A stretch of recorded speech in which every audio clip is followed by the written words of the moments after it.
الحمد لله كفى وسلام على عباده الذين اصطفى وصل وسلم وبارك على نبينا المصطفى وعلى آله وصحبه نجوم الهدى وقادة التقى. ما بعد، في السند المتصل قال المصنف رحمه الله تعالى کتاب الایمان.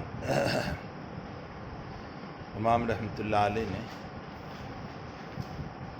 بد الوحی کو ختم فرمایا تو اب اس کے بعد ایمان کو شروع فرمایا. یہاں باب پر چند باتیں ہیں. سب سے پہلی بات تو یہ ہے کہ امام نے کتاب کا عنوان قائم فرمایا. کتاب کا عنوان قائم کرنے کی وجہ یہ ہے کہ کتاب کتب سے ماخوذ ہے اور کتب کا معنی جمع کرنا ہے. ظاہر سی بات ہے کہ لشکر کو بھی کتیبہ کہا جاتا ہے، اس لیے کہ اس میں افراد جمع ہوتے ہیں، اس لیے اس کو کتیبہ کہا جاتا ہے. تو کتاب کو کتاب اس لیے کہا جاتا ہے کہ اس میں حروف جمع ہوتے ہیں اور حروف کے ضمن میں الفاظ جمع ہوتے ہیں اور الفاظ کے ضمن میں معانی جمع ہوتے ہیں، اس لیے کتاب کا اطلاق کیا جاتا ہے. ایک دوسرا سوال یہ ہے کہ بخاری نے بہت سی جگہوں پر ابواب کا عنوان بھی قائم فرمایا ہے. کتاب اور ابواب ایک ہی طرح کی چیز ہے. ایک تیسرا چھوٹا سا مسئلہ یہ ہے کہ کتاب اور باب میں تھوڑا سا فرق ہے. کتاب جہاں مختلف مسائل کو ذکر کیا جاتا ہے اس کو کتاب کہا جاتا ہے، اور جہاں ایک ہی طرح کے مسائل ذکر کیے جاتے ہیں وہاں باب کا عنوان آتا ہے، جیسے باب کیف کان بد الوحی. لیکن کبھی ایک ہی طرح کے مسائل میں بھی اختلاف ہوتا ہے. مثلا آپ وضو کے مسئلے کو شروع کیا، وہ باب ہے، لیکن اس میں امام شافعی رحمۃ اللہ علیہ کا اختلاف، فلاں کا اختلاف، فلاں کا اختلاف. تو باب کی تحت مسئلہ تو واحد ہوتا ہے لیکن اختلاف کی گنجائش ہے. اس کے بالمقابل فصل ہے. فصل کے اندر ایک ہی طرح کا مسئلہ ہوتا ہے اور کوئی اختلاف نہیں ہوتا ہے، جیسا کہ فصل کے ضمن میں ایک مسئلہ بیان کر دیا گیا. تو یہ فرق ہے کتاب، ابواب اور فصل کے درمیان. پھر ایک چوتھی بات یہاں عنوان پر یہ ہے کہ حضرت امام رحمۃ اللہ علیہ نے بد الوحی کے بعد سب سے پہلے جس مسئلے کو ذکر فرمایا وہ ایمان ہے. اس کی وجہ کیا ہے؟ امام رحمۃ اللہ علیہ نے یہ عنوان اس لیے قائم فرمایا کہ مکلف پر بالغ ہونے کے بعد سب سے پہلے جو چیز فرض و واجب کے درجے میں ہے وہ ایمان ہے. اس لیے جو مکلف ہونے کے بعد یعنی بعد البلوغ سب سے پہلے جس عبادت کا مطالبہ ایمان کی عبادت ہے. ایمان، بہت سے لوگ کہتے ہیں یہ ایمان ایک عبادت ہے اور اس عبادت کا سب سے پہلے مطالبہ ہوتا ہے. تو جس کا مطالبہ سب سے پہلے ہے اسی کو سب سے پہلے امام بخاری رحمۃ اللہ علیہ نے ذکر فرمایا. اس لیے علی قاری رحمۃ اللہ علیہ فرماتے ہیں اول ما یجب علی المکلف الایمان، فلہذا بدأ البخاری رحمہ اللہ تعالی من کتاب الایمان. نمبر 2، بس اکابر کا یہ کہنا ہے کہ جتنے اعمال ہیں وہ موقوف علیہ اور ایمان موقوف ہے. ان الذین آمنوا وعملوا الصالحات یا ایھا الذین آمنوا کلوا من الطیبات من یعمل من الصالحات وہو مومن. یہ سارے مستدلات دلیل ہیں کہ اعمال موقوف ہیں اور ایمان موقوف علیہ. تو جو موقوف علیہ ہے اس کو پہلے بیان کیا گیا تاکہ اس کے بعد موقوف کا بیان ہو. اس لیے کہ جس پر مدار اعمال ہے اسی کو اگر پہلے ذکر نہ کیا جائے تو اعمال کا کیا فائدہ. نمبر 3، ایمان از قبیل اصل ہے اور جتنی عبادات ہے وہ از قبیل فرع ہے. امام بخاری رحمۃ اللہ علیہ نے اصل کو مقدم فرمایا فرع کے اوپر، جزیات کے اوپر. یہ تمام وجوہات ہیں. اس کے بعد سمجھیے بد الوحی سے بخاری کا آغاز نہیں ہے، بد الوحی مقدمہ ہے. اور آپ نے بد الوحی کو سب سے پہلے اس لیے ذکر فرمایا کہ بد الوحی کے ذریعے سے نبی علیہ السلام کی نبوت کو ثابت کیا جائے، اور جب نبوت ثابت ہو جائے گی تو پھر ایمان کا مسئلہ آسان ہو جائے گا، اس لیے کہ جس ذات اقدس کی نبوت ثابت ہو گئی اس پر ایمان لانا ضروری ہوگا، اس کی باتوں پر ایمان لانا ضروری ہوگا، اس لیے کہ ایمان نام ہے ما جاء به النبی صلی اللہ تعالی علیہ وسلم اجمالا فی معالم اجمالا و تفصیلا فی معالم تفصیلا بالضرورہ۔ تو ما جاء به النبی صلی اللہ علیہ وسلم، نبی علیہ السلام جتنی باتوں کو لے کر آئے اس کو ایمان کہا جاتا ہے۔ تو پہلے نبی کی نبوت تو ثابت کرو، نبوت ثابت ہوگی تو ما جاء به النبی صلی اللہ علیہ وسلم پر ایمان ہوگا۔ اس لیے وحی اور نبی کی نبوت ثابت ہوتی ہے وحی کے ذریعے سے، اس کے علاوہ تو کوئی مسئلہ ہے۔ اگر کوئی یہ کہے کہ معجزات سے، تو معجزات جو ہیں وہ بعد نبوت کے مسائل ہیں، اور معجزات کے باب میں تو کوئی سحر بھی کہہ سکتا ہے، کوئی کچھ اور بھی کہہ سکتا ہے کہ وہ سحر ہے یا جو ہے دوسری کوئی بات ہے، لیکن معجزات کے ذریعے سے نبوت کا ثبوت نہیں ہو سکتا۔ معجزات دلائل نبوت ضرور ہے، لیکن وہی ایک محکم چیز ہے جو اللہ تعالیٰ کی طرف سے اترنے والی ہے، اس لیے وحی کو اصل اصول بنایا، اور وحی کے ذریعے سے نبی علیہ السلام کی نبوت کو ثابت فرمایا۔ جب نبوت ثابت ہو گئی تو ما جاء به النبی صلی اللہ علیہ وسلم، یہ ایمان ہے۔ اب ایمان کا مسئلہ ذکر فرمایا، تو یہ ایک مقدمہ تھا، پورا جو بد الوحی جو ہے وہ ایک مقدمہ تھا، اور اس مقدمے کے ذریعے سے نبوت کو ثابت فرمایا۔ باقی ایک اصول یاد رکھو، انبیاء کو مکلف بنایا گیا ہے اظہار معجزات کا، اگرچہ معجزات نبی کے ہاتھ میں نہیں ہوتے، وہ اللہ کی طرف سے دیے جاتے، لیکن مکلف بنایا گیا ہے کہ اپنے معجزات کا اظہار کریں، چھپائیں نہیں اس کو۔ اسی لیے آپ سے مطالبہ ہوا چاند کے 2 ٹکڑے، اللہ تعالیٰ سے دعا فرمائی، چاند کے 2 ٹکڑے ہوئے۔ آپ سے مطالبہ ہوا اور معجزات کا، تو آپ نے ان معجزات کو ظاہر فرمایا، اس لیے کہ یہ دلائل نبوت ہے۔ اسی لیے امام بیہقی رحمۃ اللہ علیہ کی کتاب جو دلائل النبوہ ہے وہ حقیقت میں معجزات رسول پر ہے۔ دلائل النبوہ جو ہے وہ معجزات کے اوپر ہے۔ علامہ سیوطی رحمۃ اللہ علیہ کی خصائص القبریٰ جو ہے وہ اسی کے اوپر ہے جو معجزات نبوت ہے۔ تو انبیاء مکلف ہے اظہار معجزات میں، اولیاء کو یہ کہا گیا کہ اپنی کرامتوں کو چھپائیں، ظاہر نہ کریں، اس لیے کہ کرامت دلیل ولایت نہیں ہے۔ یہ مسئلہ یاد رکھیں، کرامت دلیل ولایت نہیں ہے۔ بہت سارے جوگی بھی اس طرح کی باتیں کیا کرتے ہیں۔ کیا آپ اس جوگی کو جو بیٹھتا ہے مندر کے اندر اور اسی طرح کی باتیں بتاتا ہے، کیا آپ اس کو کرامت کہہ دیں گے، اس کو ولی کہہ دیں گے؟ ہرگز نہیں۔ تو کرامت دلیل ولایت نہیں ہے، اور جب دلیل نہیں ہے تو پھر اس صورت میں ان کو چھپانے کا مکلف بنایا گیا۔ ہاں البتہ بوقت ضرورت اگر کوئی ولی اپنی کرامت ظاہر کر دے تو اس کی اجازت ہے۔ یہ استثنائیات میں سے کہ اگر بوقت ضرورت کوئی ولی اپنی کرامت کو ظاہر کر دے تو ٹھیک ہے، ورنہ اصلاً یہ مکلف ہے چھپانے کا۔ اس لیے کہ ولایت کی دلیل کرامت نہیں، ولایت کی دلیل اتباع سنت ہے۔ یہ بات یاد رکھنا، ولایت کی دلیل اتباع سنت ہے۔ سنت کی اتباع کے ذریعے سے انسان ولی بنتا ہے۔ اسی لیے فخر رازی نے اس پر استدلال فرمایا، ان کنتم تحبون اللہ فاتبعونی یحببکم اللہ ویغفر لکم۔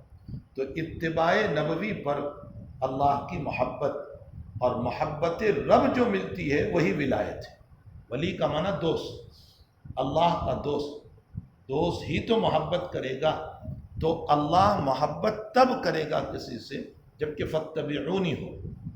معلوم ہوتا ہے اتباع سنت جو ہیں وہ دلیل ولایت ہے، کرامت دلیل ولایت نہیں ہے۔ ساری زندگی کوئی کرامت ظاہر نہ ہو، تو ضروری نہیں ہے کہ کرامت کا ظہور ہونا ہی چاہیے ساری زندگی کوئی. اسی لیے جنید بغدادی رحمۃ اللہ علیہ کے باب میں لکھا ہے کہ ایک صاحب 8 سال آپ کی خدمت میں رہے اور پھر جانے لگے. کہا بھائی کیوں جا رہے؟ کہا آپ سے کوئی کرامت نہیں دیکھی. حضرت نے فرمایا مجھ سے کوئی سنت چھوتی؟ فرمایا نہیں. فرمایا سب سے بڑی کرامت اتباع سنت ہے.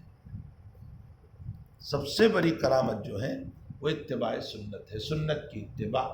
ہمارے حضرت کے وہاں تصوف حقیقت میں اتباع سنت کا نام تھا.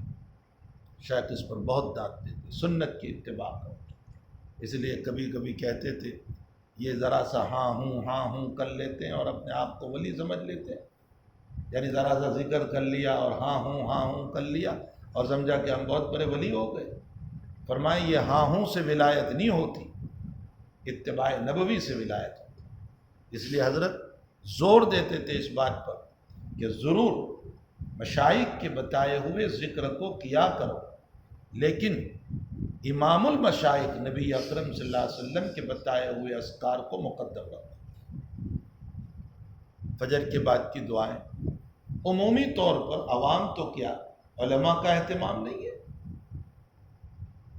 میں اکثر پوچھتا ہوں بتائیے فجر کے بعد آپ ان دعاؤں کو پڑھتے ہیں جو نبی علیہ الصلوۃ والسلام سے ثابت ہے؟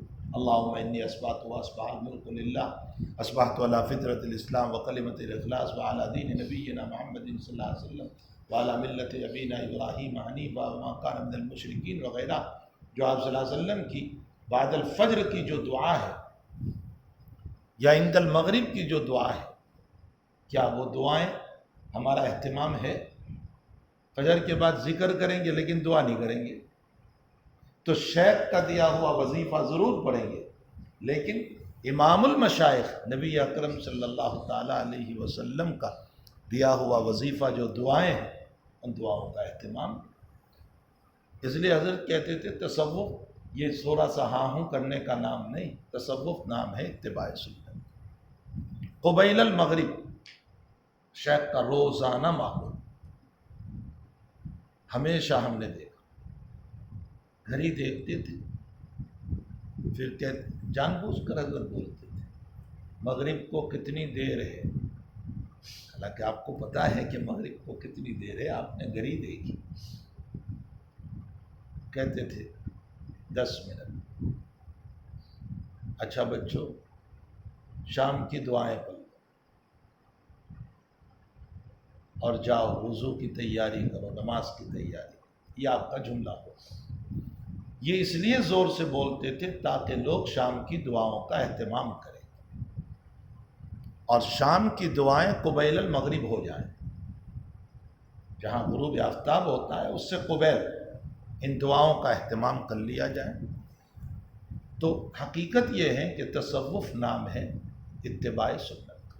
نبی اکرم صلی اللہ علیہ وسلم کی سنت کا اہتمام کرنا چاہیے زندگی کے اندر. ہم علماء کی سب سے بڑی کمی یہ ہے کہ شاندار تقریر بھی کرتے ہیں، جاندار تقریر بھی کرتے ہیں سب کچھ، لیکن اتباع نبوی کے باب میں ہم بہت کوڑے ہیں. ہم سے اتباع سنت نہیں ہوتا، سنت کی اتباع ہم نہیں کرتے. بھلا سنت کی اتباع ہی نہیں کریں گے تو یحببکم اللہ کہاں ہوگا؟ اللہ کی محبت کہاں ہوگی؟ پھر ویغفر لکم ذنوبکم کہاں ہوگا؟ اس لیے بھائی اس کا اہتمام کرو. تو تیسری بات یہ ہے کہ اصل میں ایمان از قبیل اصل ہے، باقی ساری عبادات جو ہیں وہ از قبیل فرع ہے. اس لیے آپ نے ایمان کو پہلے بیان کیا اور وحی کو بحیثیت مقدمہ پہلے ذکر فرمایا اور یہ ثابت کیا کہ نبی کی نبوت ثابت ہو گئی. تو اب ما جاء بہ النبی صلی اللہ علیہ وسلم پر ایمان لے آؤ. نبی اکرم صلی اللہ علیہ وسلم نے جن باتوں کا حکم دیا اور جن باتوں آپ لے کر کے آئے ہیں ان باتوں پر ایمان لے آؤ. جس کو آپ نے اجمالاً بتایا اس پر اجمالاً، جس کو آپ نے تفصیلاً بتایا اس پر آپ تفصیلاً ایمان لے آئیں. واللہ سبحانہ و تعالی عالم. دوسری ایک بات یہ ہے کہ امام بخاری نے یہاں کتاب الایمان کا باب قائم فرمایا، جبکہ ایمان کے ساتھ اسلام بھی تو ہے. پھر کتاب الایمان کے ساتھ کتاب الاسلام کا باب قائم کیوں نہیں فرمایا؟ اس کا جواب یہ ہے کہ ایک قول تو یہ ہے کہ ایمان اور اسلام میں ترادف ہے، تو الایمان هو الاسلام والاسلام هو الایمان، دونوں ایک ہی چیز ہے۔ کتاب الایمان کہہ دیا، اس میں اسلام بھی آ گیا۔ یا دوسرا جواب یہ ہے کہ ایمان اصل ہے اور اسلام اس کی فرع ہے، تو اصل کے اندر فرع داخل ہو گئے، اس لیے اب کتاب الاسلام کا عنوان قائم کرنے کی ضرورت نہ رہی۔ کتاب الایمان، اس کو مرفوع بھی پڑھ سکتے ہیں، ھذا کتاب الایمان، مبتدا محذوف کی یہ خبر ہو، اس کو منصوب بھی پڑھ سکتے ہیں، اقرأ کتاب الایمان، کتاب الایمان کو پڑھو۔ اب یہ کہ آپ بہت ساری کتابیں جب بخاری شریف میں پڑھتے چلے جاؤ گے تو کبھی عنوان مقدم ہوگا، بسملہ مؤخر ہوگا، اور کبھی بسملہ مقدم ہوگا، عنوان مؤخر ہوگا۔ ہمارے اس نسخے میں عنوان مقدم ہے کتاب الایمان اور بسملہ مؤخر ہے۔ جہاں جہاں جس کتاب میں آپ بخاری شریف میں اس طرح دیکھو گے، وہاں تقریر یہ ہوگی کہ امام بخاری رحمۃ اللہ علیہ نے قرآن شریف کا اتباع فرمایا، اس طرح پر کہ قرآن میں پہلے سورت کا نام ہوتا ہے اور اس کے بعد بسملہ۔ دیکھو سورۃ الفاتحہ، اس کے بعد بسم اللہ الرحمن الرحیم، سورۃ البقرہ، بسم اللہ الرحمن الرحیم۔ آپ نے قرآن پاک کا اتباع فرمایا اور عنوان کو مقدم کیا، بسملہ کو مؤخر کیا، اور جہاں بسملہ مقدم ہے عنوان مؤخر ہے، وہاں یہ تقریر ہوگی کہ بسملہ تو مقدم ہوتا ہی، کل امر ذی بال لم یبدأ بسم اللہ۔ تو حدیث شریف پر عمل کرتے ہوئے آپ نے بہت سی جگہوں پر بسملہ کو مقدم فرمایا، اللہ سبحانہ و تعالی۔ اس کے بعد کتاب الایمان کی تفصیلی گفتگو کتاب میں پڑھنے سے قبل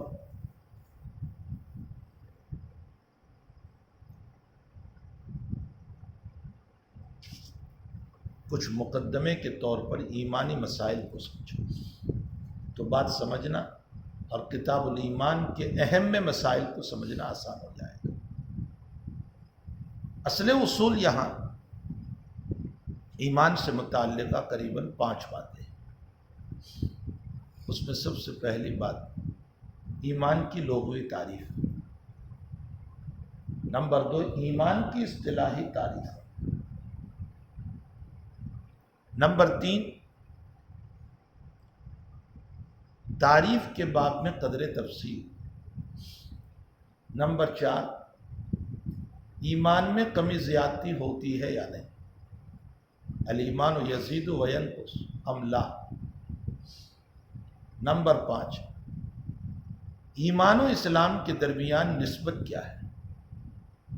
یہ 5 مسائل مہمہ میں سے، اس کے ضمن میں 2-3 مسئلے اور آئیں گے۔ اگر آپ نے اس کو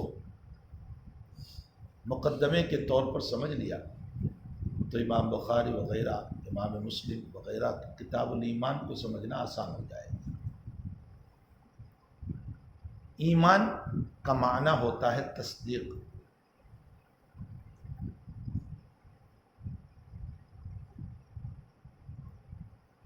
ایمان باب افعال سے،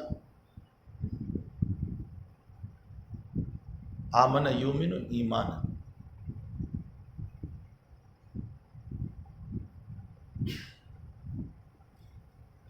انسان جب کسی کی تصدیق کرتا ہے تو اس کا مطلب یہ نکلا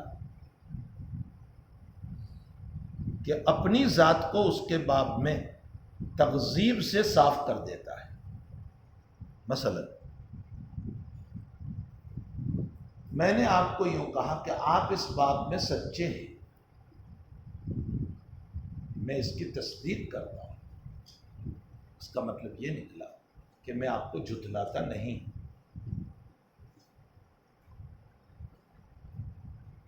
اس صورت میں تصدیق کا تعلق مقابل سے ہو جائے گا. انا اصدقک ای لا اکذبک، میں تیری تکذیب نہیں کرتا. آپ بہت سی جگہوں پر دیکھتے ہیں کہ تصدیق نامہ دے دو. مثلا سفراء آتے کہتے ہیں تصدیق نامہ دے دو. وہ نامہ تو تحریر کے اعتبار سے بول دیتے ہیں، یعنی تصدیق کرو. تو آپ تصدیق کرتے ہیں کہ یہ مدرسہ ہے، فلاں ہے، اتنے بچے ہیں، مطلب میں ان کو جھٹلاتا نہیں ہوں، یہ سچی. تو مخاطب کی عدم تکذیب، اس کو تصدیق کہا جاتا ہے. آمنت باللہ کا مطلب میں اللہ پر ایمان لایا، مطلب میں اللہ کی تصدیق کرتا ہوں، اللہ کو جھٹلاتا نہیں. مسئلہ سمجھ میں آیا؟ جب یہی معنی ہے کہ کسی کی تصدیق کرنا اور تکذیب کس سے پاک قرار دینا، تو پھر اس صورت میں تصدیق اسی کی ہوگی جس کو آپ نے دیکھا ہوگا. جس کو آپ نے دیکھا ہی نہیں اس کی تصدیق کیسے ہوگی؟ جیسے آج کل بہت سارے لوگ آتے ہیں، آپ تصدیق نامہ دے دیجیے. بھائی نہ ہم نے آپ کے مدرسے کو دیکھا، نہ آپ کی اسکول کو دیکھا، نہ آپ کے وہاں کے نظام کو دیکھا، پھر تصدیق کیسے کریں گے؟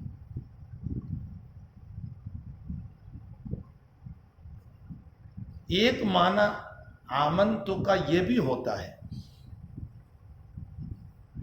کہ میں امن والا ہو گیا. آمنتو میں امن والا ہو گیا. اس صورت میں اس کا تعلق اپنی ذات سے ہوگا. ذو امن، اور یہ دونوں خواص ہیں باب افعال کی.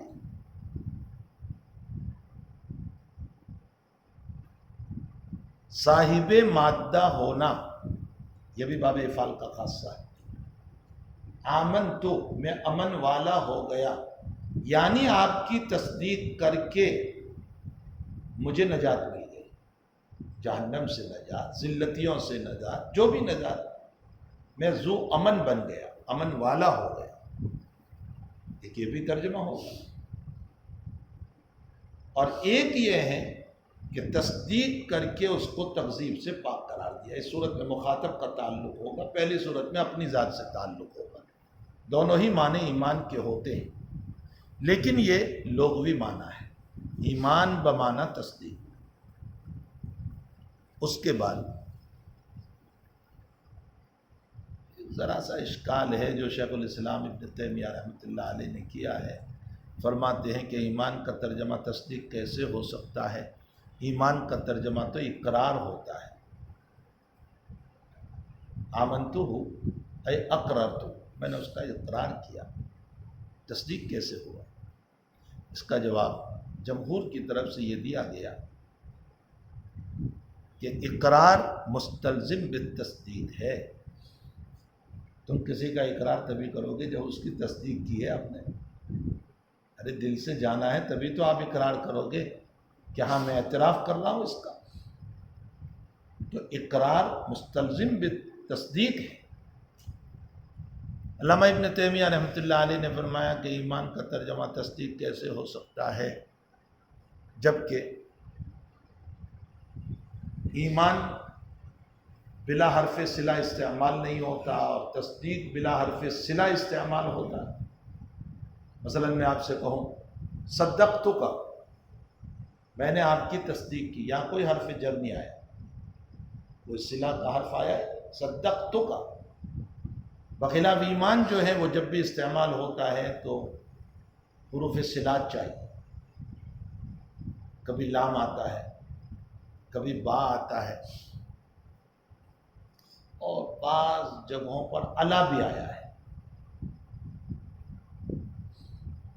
با آتا ہے آمن الرسول بما انزل الیہ من ربہ والمؤمنون، یہاں ایمان کا صلہ حرف با ہے. آمن الرسول بما انزل الیہ، رسول ایمان لائے اس کتاب پر جو ان پر اتاری گئی. یہاں ایمان کا لفظ استعمال ہوا بصلہ با.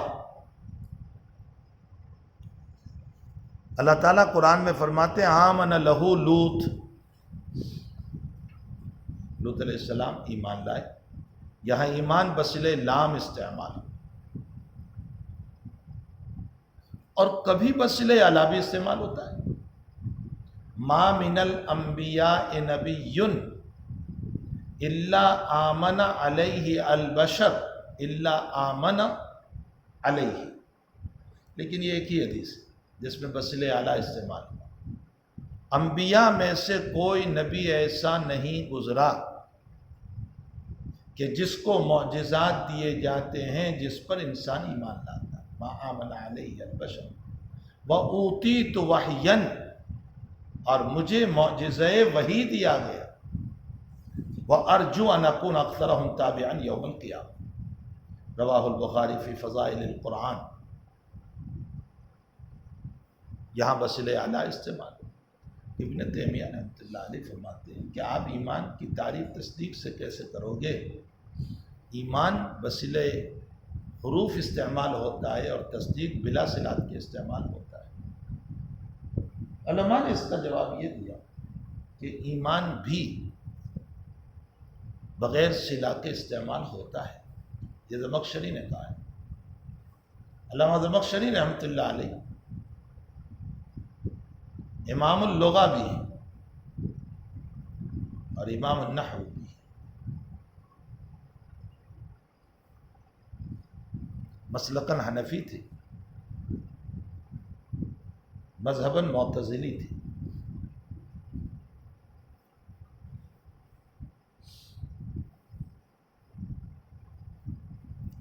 اعتزال پایا جاتا تھا. ان کی تفسیر میں جو تفسیر زمخشری ہے ان میں هل أتى على الإنسان حين من الدهر لم يكن شيئا مذكورا، اس پر انہوں نے وہی تفسیر کی ہے جو معتزلہ کی تفسیر ہے.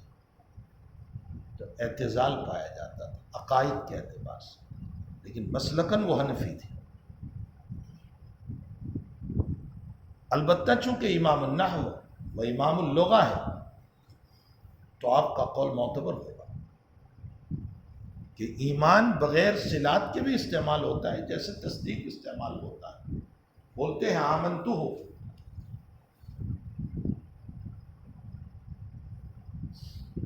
اگرچہ اس کا وقوع قلیل ہے لیکن استعمال ہوتا ہے.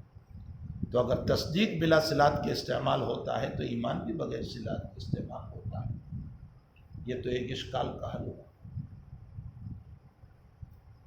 ابن تیمیہ رحمۃ اللہ علیہ فرماتے ہیں کہ ایمان کا معنی تصدیق کیسے کرو گے؟ اس لیے کہ تصدیق کا مقابل تکذیب ہے اور ایمان کا مقابل کفر ہے. تو پھر تصدیق ایمان کا معنی کیسے ہوگا؟ اگر تصدیق کا مقابل بھی کفر آتا تب تو ہم کہتے کہ ایمان کا معنی تصدیق ہوتا ہے. اس کا جواب جمہور کی طرف سے یہ دیا گیا کہ یہ عرفی فرق ہے. تصدیق کے مقابلے میں تکذیب کا لفظ آتا ہے اور ایمان کے مقابلے میں کفر کا لفظ آتا ہے، یہ عرفاً. ورنہ حقیقت یہ ہے کہ ایمان کی تعریف تصدیق سے کرو تو جو اللہ کی تکذیب کرے گا اس پر بھی اس تصدیق کے مقابلے میں تکذیب بولا جاتا ہے کہ تم نے اللہ کی تکذیب کی، تم نے نبی کو جھٹلایا، تم نے نبی کی تکذیب کی. اور اسی کو کفر سے بھی تعبیر کیا جاتا ہے اس لیے کہ تکذیب مستلزم بالکفر ہے. تو یہ عرفی فرق ہے، یعنی بولنے کے اعتبار سے آپ کو فرق معلوم ہوتا ہے، ورنہ حقیقت میں بات ایک ہی ہے. بہرحال ایمان کا معنی تصدیق ہوتا ہے اور ایمان اکثر تو بصلہ حروف جارہ استعمال ہوتا ہے، کبھی لام، کبھی با، کبھی بصلہ اعلیٰ بھی استعمال ہوتا ہے جیسا کہ حدیث شریف ہے. اصطلاح شرع میں ایمان کی تعریف ما جاء به النبی صلی اللہ علیہ وسلم اجمالا فیما علم اجمالا و تفصیلا فیما علم تفصیلا بالضرورہ. نبی علیہ السلام جتنی باتوں کو لے کر آئے اور آپ نے ہم کو بتایا، جس کا پتہ اجمالاً دیا اس پر اجمالاً ایمان لانا ہے، اس کی تفصیل میں نہیں جانا ہے، اور جس کا پتہ آپ نے تفصیلاً بتایا اس پر تفصیلاً ایمان لانا ہے، مفصل طریق پر ایمان لانا ہے۔ مثلا اجمالاً فیما علم اجمالاً آپ نے فرمایا عذاب قبر حق ہے، بس عذاب قبر پر ایمان لانا یہ تو واجب ہوا۔ البتہ اس کی جزیاتی شکلیں کہ قبر میں کیسے عذاب ہوتا ہے اس پر ایمان لانے کا مسئلہ نہیں ہے، مسئلہ سمجھنا۔ صرف اسی لیے آپ نے شرح قائد میں پڑھا عذاب القبر حقن، اس کی جو اشکال ہے، شکلیں ہیں، اس کی کوئی بحث نہیں۔ اس لیے اگر اشکال پر کسی نے انکار کیا تو وہ خارج عن ایمان نہیں ہوتا ہے، جبکہ وہ عذاب قبر کو مانتا ہے۔ اس لیے کہ اجمالاً فیما علم، اجمالاً اس نے مان لیا کہ قبر کا عذاب برحق ہے، اس کا انکار نہیں کیا جا سکتا۔ اب وہ جو جزیاتی طور پر روایتوں میں آیا ہے کہ یہ عذاب کی شکل، یہ عذاب کی شکل، یہ ساری ضعیف روایتیں ہیں، یا یہ ہیں کہ خبر واحد ہے اور اس کے ذریعے سے عقائد کے مسائل ثابت نہیں ہوتے۔ مثلا بخاری شریف میں آپ روایت پڑھو گے کہ جب بندے کو قبر میں رکھا جاتا ہے تو انکم تفتنون فی قبورکم، تم اپنی قبروں میں آزمائے جاؤ گے۔ میرے باب میں حضرت فرماتے میرے باب میں، اور تم سے سوال ہوگا کہ یہ آدمی کون ہے۔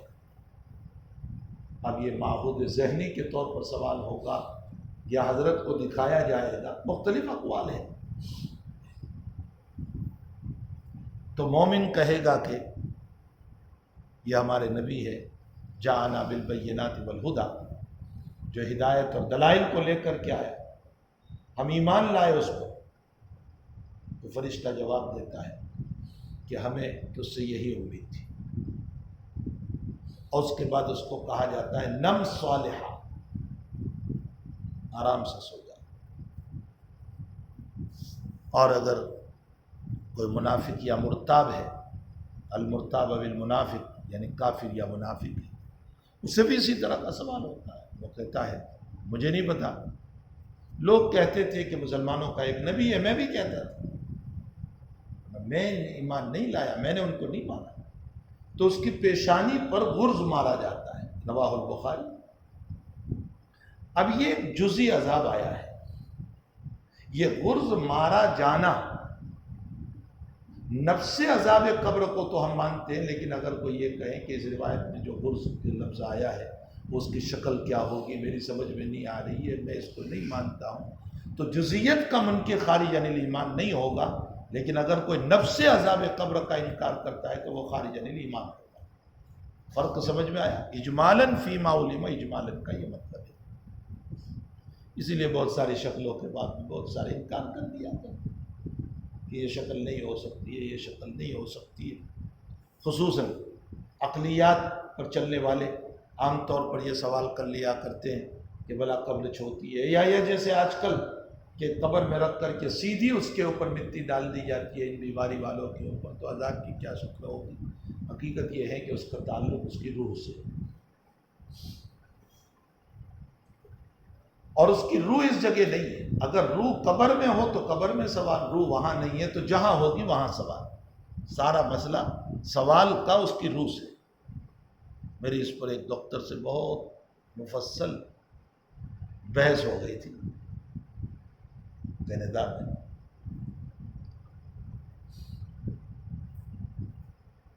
جب علیین کا ذکر آیا، سافلین کا ذکر آیا وغیرہ، تو ڈاکٹر صاحب،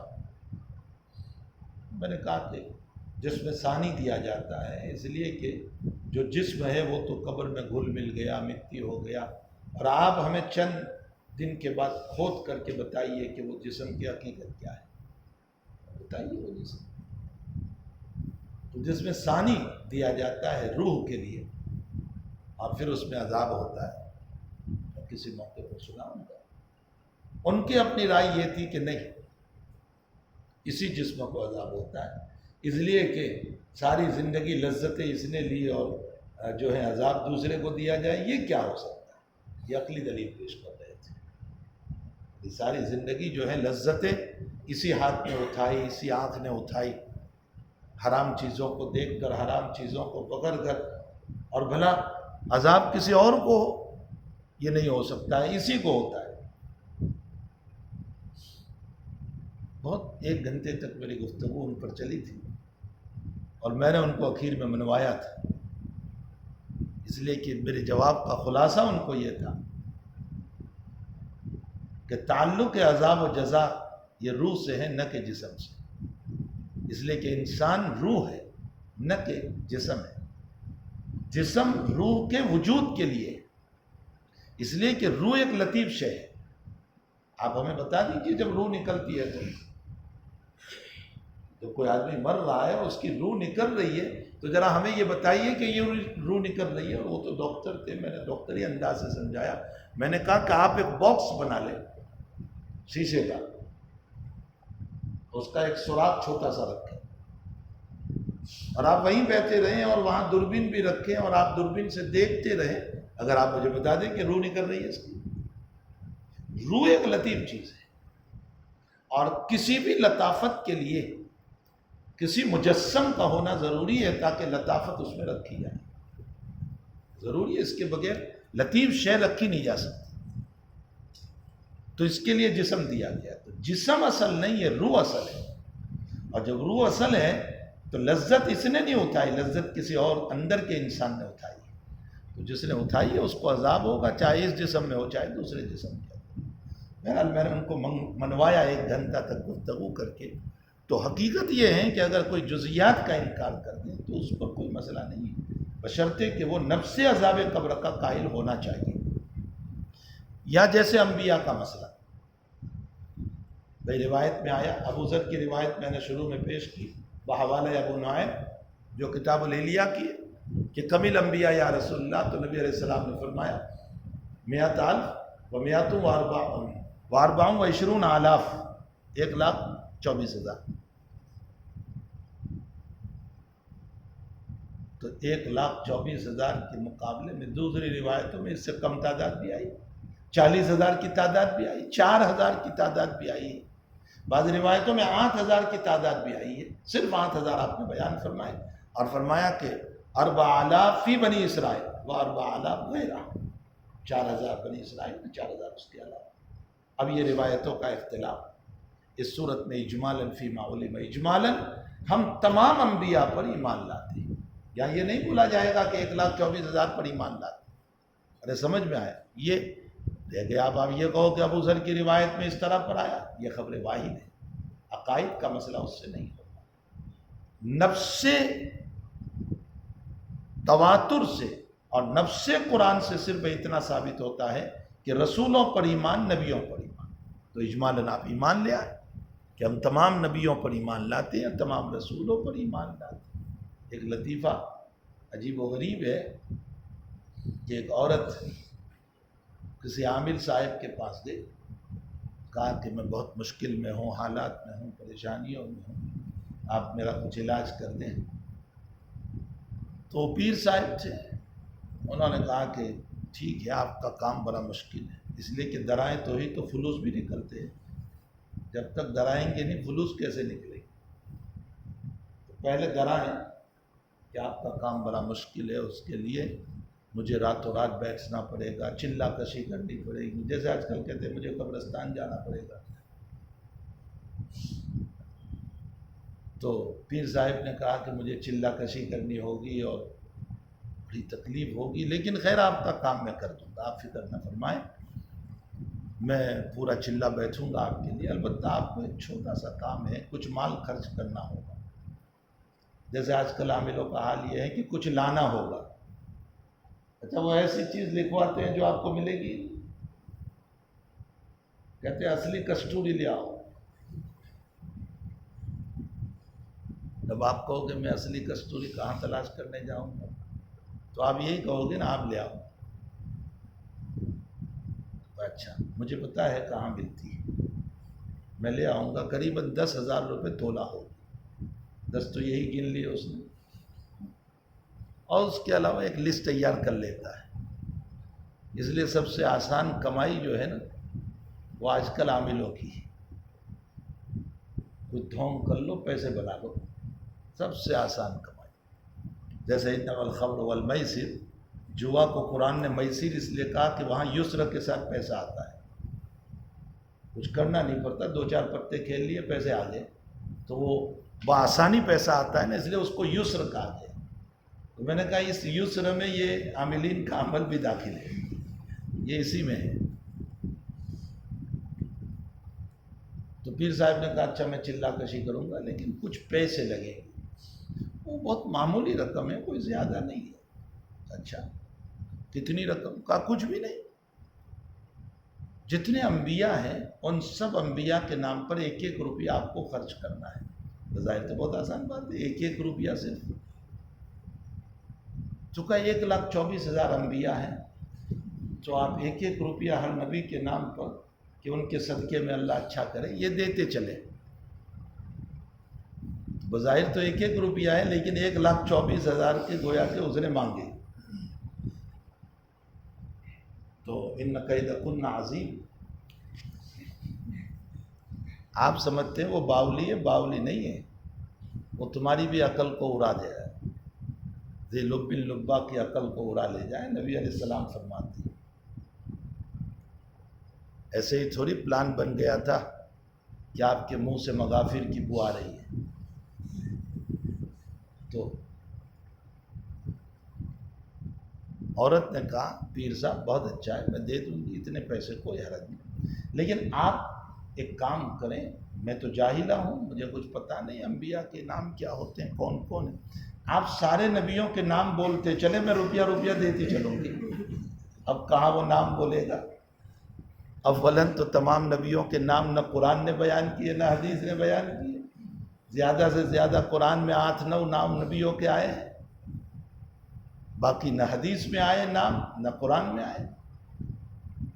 تو اب آپ یہ کہنے لگو، خیر یہ تو لطیفہ ضمناً یاد آ گیا مجھے، آپ یہ کہنے لگو کہ تمام انبیاء پر ایمان میں لوط پر ایمان، فلاں پر ایمان، فلاں پر ایمان، تو وہ تو چند ہی انبیاء کے نام ہیں، پھر جمیع انبیاء پر ایمان کا کیا مسئلہ ہے؟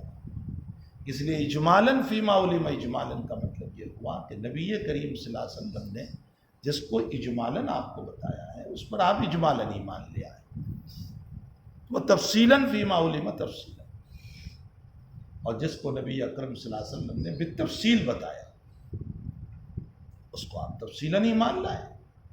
مثلا یہ ہے کہ اب تعالیٰ جل شانہ نے قرآن کریم کی آیات کے بعد میں آمن الرسول بما انزل الیہ، تو یہاں ہر آیت پر آپ کا ایمان ہوگا، تفصیل ہے اس کی، ہر آیت پر آپ کا ایمان ہوگا. آپ نے ایک آیت کا بھی انکار کر دیا تو بما انزل الیہ نہیں ہو سکتا، آپ خارج عن الایمان شمار ہوں گے. خلاصہ کلام یہ ہے کہ ایمان نام ہے جس کو نبی کریم صلی اللہ علیہ وسلم نے، یہ اصطلاحی تعریف، لوگ بھی تعریف تو میں نے پہلے بتائی، التصدیق اور اقرار اسی کا معنی ہے، اس لیے کہ جو تصدیق ہوتی ہے اسی کا اقرار کیا جاتا ہے. اور اصطلاح میں التصدیق بما جاء به النبی صلی اللہ علیہ وسلم اجمالا فیما علم اجمالا و تفصیلا فیما علم تفصیلا بالضرورہ. یہ ضرورت کیا چیز؟ علامہ زمخشری رحمۃ اللہ علیہ نے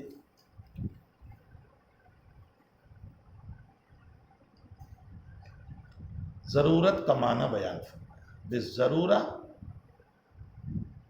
ای من دلائل القطعیہ،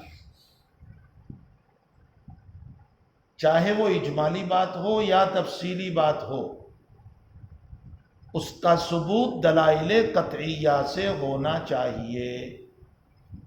اس لیے کہ عقائد کے ثبوت کے لیے دلائل قطعیہ کی ضرورت ہے، خبر واحد سے عقائد کا ثبوت نہیں ہوگا. مسئلہ سمجھ میں آئے؟ اقیموا الصلاۃ وآتوا الزکاۃ، قرآن نے کہا نماز پڑھو زکوٰۃ، یہ دلیل قطعی ہے. اس کے بعد فجر کی 2 ہی رکعت اور ظہر کی 4 ہی رکعت اور عصر کی 4 رکعت، مغرب کی 3 ہی اور عشاء کی 4 ہی ہوگی اقامت کی حالت میں. یہ بھی دلائل قطعیہ سے ثابت ہے، یعنی روایات رسول، آپ کی زندگی کا پورا معمول اور اتنے صحابہ اس کو نقل کر رہے ہیں کہ جن کا جھوٹ پر اتفاق کرنا محال ہے۔ دلیل قطعی کی یہی تو تعریف ہے، دلیل قطعی کی، حدیث متواتر کی یہی تو تعریف ہے کہ اتنی بڑی جماعت اس کو نقل کر رہی ہو۔ یہاں سارے صحابہ حضور کی فجر کی نماز نقل کر رہے ہیں، ظہر کی نقل کر رہے ہیں، عصر کی نقل کر رہے ہیں، مغرب کی نقل کر رہے ہیں، عشاء کی نقل کر رہے ہیں۔ تو اقیم الصلاۃ سے نفس نماز کا مسئلہ یہ قرآن نے بیان کیا، دلیل تواتر ہے، اور 2 4 4 3 اور 4 جو ہے یہ بھی احادیث مبارکہ کے تواتر سے ثابت ہے، اس لیے اس کا انکار نہیں کیا جا سکتا۔ اب اگر ان نمازوں کے اندر جزئی طور پر مسئلہ آیا کہ حضرت نے جمعہ کے دن رکعت اول کے اندر سورہ سجدہ پڑھی اور رکعت ثانیہ میں حل تعالی الانسان پڑھی، یہ خبر واحد ہے۔ اس پر بحیثیت اعجاز اکرام سنت نبوی کو زندگی میں لانے کے لیے عمل کرنا ہے، لیکن اگر وہ انکار کر دے کہ میں نہیں پڑھوں گا اور سنت کی توہین کے لیے وہ نہیں بول رہا ہے، ایسے ہی کہہ رہا ہے میں نہیں پڑھوں گا، مختصر پڑھوں گا، وہ خارج عن الایمان نہیں ہے۔ مسئلہ سمجھ میں آیا؟ عقائد کا تعلق بالضرورہ ہے، یعنی دلائل متواترہ سے۔ تو اب پوری تعریف کی وضاحت ہو گئی۔ نبی اکرم صلی اللہ علیہ وسلم جتنی باتوں کو لے کر آئے، اس میں جس کو آپ نے اجمالاً بتایا اس پر اجمالاً عمل، اور تفصیلاً بتایا اس پر تفصیلاً عمل، لیکن آپ نے تو بہت ساری باتیں بتائی ہے جو فرض بھی ہے، واجب بھی ہے، سنت بھی ہے، مستحب بھی ہے۔ تو آگے ایک لفظ بڑھا دیا، بالضرورہ ای بالدلائل المتواترہ، جو دلائل متواترہ سے ثابت ہیں اس کے اوپر ایمان لانا، اس کو کہتے ہیں ایمان، اور یہ کہتے ہیں عقیدہ۔ سمجھ میں آیا؟ یہ ہو گئی پوری تعریف لغوی اور اصطلاحی۔ اب اس تعریف کے بعد ایک بات آگے چلتی ہے کہ آیا ایمان مرکب ہے یا بسیط ہے؟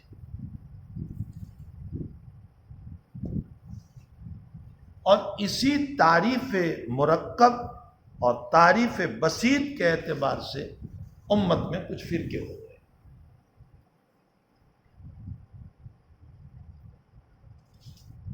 اور ہمیشہ فرقہ جو بنتا ہے وہ عقائد پر بنتا ہے، جزیات پر نہیں بنتا۔ جزیات تو پھر ان کے اپنے بعد کے مسائل ہوا کرتے ہیں۔ اصل فرقے جو بنتے ہیں نا وہ عقائد پر بنتے ہیں۔ قادیانی فرقہ بنا اس لیے کہ اس نے ختم نبوت کا انکار کیا اور نبی اکرم صلی اللہ علیہ وسلم کو خاتم النبیین نہیں مانا، تو فرقہ بنا۔ یہ عقیدے کا مسئلہ۔ جزیاتی مسائل کا جو اختلاف ہوتا ہے نا وہ حقیقت میں کوئی اختلاف نہیں۔ تو ایمان کے مرکب یا بسیط ہونے کے ناطے سے بہت سارے فرقے ہو گئے۔ بعض لوگوں نے کہا کہ ایمان بسیط ہے، مثلا ان میں سے ایک فرقہ پیدا ہوا جس کا بانی مبانی جہم ابن صفوان ہے، اور اسی کی طرف منسوب کرتے ہوئے اس فرقے کو جہمیہ کہا گیا۔ محمد ابن کرام نامی ایک انسان پیدا ہوا، اس نے مستقل اپنا ایک عقیدہ بیان کیا، اس کی طرف منسوب کرتے ہوئے فرقہ کرامیہ ہوا۔ جہمیہ اور کرامیہ ان دونوں کا عقیدہ یہ ہے کہ ایمان نام ہے صرف اقرار باللسان، بس زبان سے اقرار کر لو کافی ہے، اس سے آگے کچھ نہ دل سے تصدیق کی ضرورت ہے کسی چیز کی۔ ان کے استدلالات وہ روایات ہیں، من قال لا الہ الا اللہ دخل الجنہ، من یشہد ان لا الہ الا اللہ دخل الجنہ وغیرہ۔ اس میں اقرار کا تذکرہ ہے، انہوں نے اقرار ہی کو مد نظر رکھا، لیکن حقیقت یہ ہے کہ ان کی کج فہمی اور غلط فہمی ہے۔ قرآن اور حدیث میں محل ایمان قلب کو قرار دیا گیا۔ مسند احمد کی روایت عن انس رضی اللہ تعالیٰ عنہ، الاعمال علانیہ والایمان فی القلب، اعمال علانیہ ہیں، ایمان قلب میں.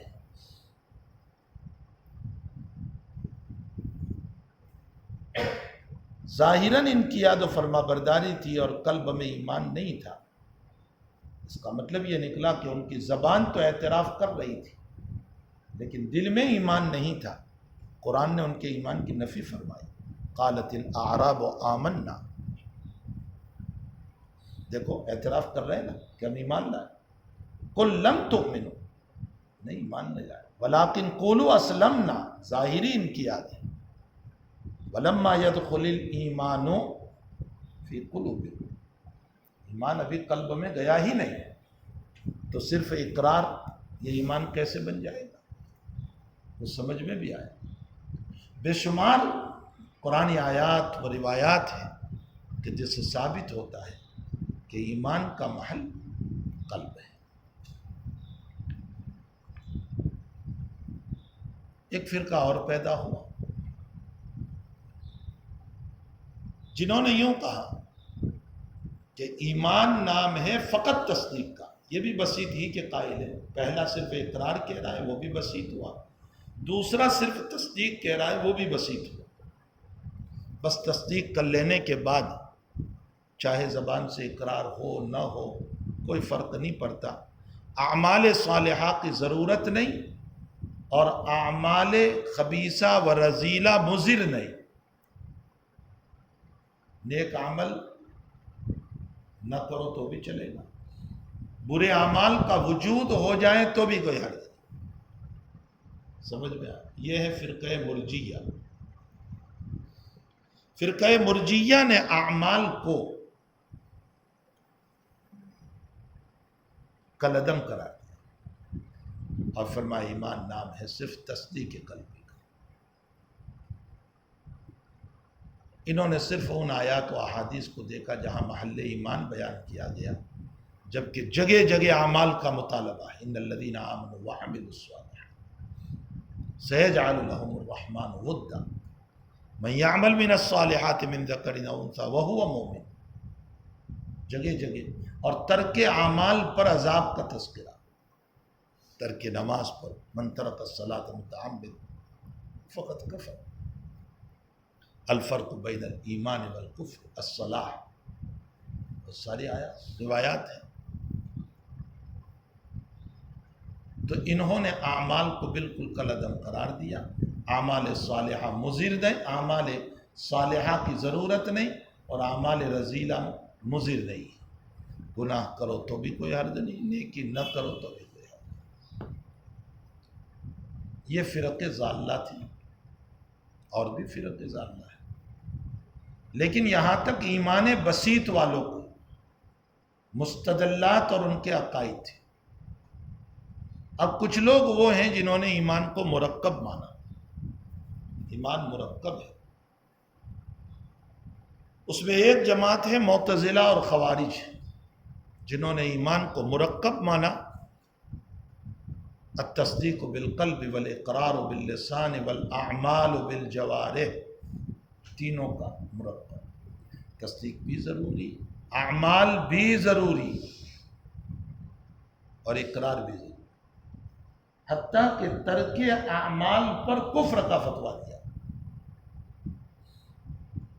یعنی اعمال ایمان کے لیے جزء لازم ہے. سمجھ میں آیا؟ یہ لفظ سمجھنا، اس لیے کہ آگے چل کر محدثین کے باب میں بھی اسی طرح کی بات آئے گی. انہوں نے اعمال کو جزء لازم قرار دیا اور ترک عمل پر کفر کا فتویٰ دیا.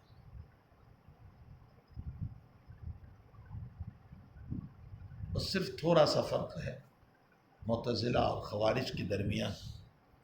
معتزلہ کہتے ہیں کہ تارک اعمال خروج عن الایمان ولا يدخل فی الکفر بل منزلۃ بین المنزلتین.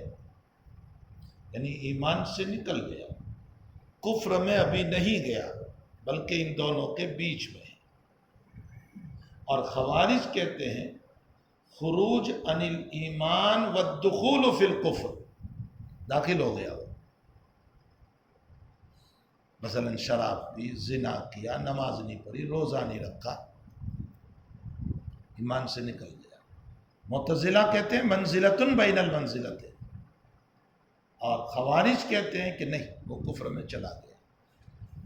یہ اختلاف بھی دنیا کے اعتبار سے، عقبا کے اعتبار سے تو دونوں یہ کہتے ہیں کہ جہنمی ہے، تو سمجھ میں بھی آخرت کے اعتبار سے دونوں کا ایک ہی مسئلہ ہے۔ ان کے مستدلات وہ تمام روایات ہے جس میں نبی اکرم صلی اللہ علیہ وسلم نے اعمال کی اہمیت بیان فرمائی۔ الزانی لا یزنی حین یزنی وہو مؤمن ولا یشرب الشارب حین یشرب وہو مؤمن۔ زانی زنا کرتا ہے تو مومن نہیں رہتا، شرابی شراب پیتا ہے تو مومن نہیں رہتا، ولا ینتہب نہبہ، ڈاکہ ڈالنے والا ڈاکہ ڈالتا ہے تو مومن نہیں رہتا۔ مومن نہیں رہتا دلیل ہے کہ شراب پینے کی وجہ سے، زنا کرنے کی وجہ سے خارج عن الایمان ہو گیا۔ اب اس کے تفصیلی جوابات تو اپنی جگہ ہے، ہم صرف میں نے ایک لفظ استعمال کیا، یہ ہمارا ان تمام مستدلات کا جواب ہے جس میں نبی علیہ السلام نے اعمال کی اہمیت و عظمت بتائی، نہ یہ کہ خروج عن الایمان کا مسئلہ بتایا، اہمیت بتائی۔ جیسے مثلا لیس منا من شق الجیوب، ہم میں سے نہیں گریبان پھاڑنے والا، وضرب الخدود، چہرہ پیٹنے، تو لیس منا، ہم میں سے نہیں ہے، مطلب وہ ایمان سے نکل گیا۔ ہم نے کہا لیس من طریقتنا، یا لا يدخل الجنت النمام ولا يدخل الجنت قطات۔ یہ سارے مستدلات جو ہے نا، جس میں اعمال پر، جو گناہ پر جہنم کو بیان کیا گیا، وعیدیں آئی، یہ سارے مستدلات ہیں۔ تو دیکھو اگر وہ مومن رہتا ہوتا تو پھر اس صورت میں یہ سزائیں کیوں بیان؟ ان کا سب سے بڑا مستدل قرآن کریم کی وہ آیت ہے، مَن یقتل مؤمنا متعمدا فجزاؤہ جہنم خالدا فیہا، جس نے کسی مسلمان کو جان بوجھ کر قتل کر دیا عمدن، وہ جہنم میں جائے گا خالدن فیہا۔ تو یہ گناہ کبیرہ ہی تو ہے، اس پر قرآن خالدن فیہا کیوں کہہ رہا ہے؟ یہ خالدن فیہا کفر ہی کا تو عذاب ہے، اس لیے کہ کافر کو دوام جہنم ہے، اس پر خالدن بولنا یہ اس بات کی دلیل ہے کہ یہ بھی اس گناہ کی بنیاد پر خارج عن الایمان ہو گیا۔ یہ ہے اس کا جواب، یہ ہے ان کا مستدل۔ روایات اپنی جگہ، اس سے بھی یہ لوگ استدلال۔ یہ ساری روایات وغیرہ جہاں آئے گی ہم وہاں جزیاتی طور پر جواب دیں گے۔ ہماری طرف سے ایک جواب سے،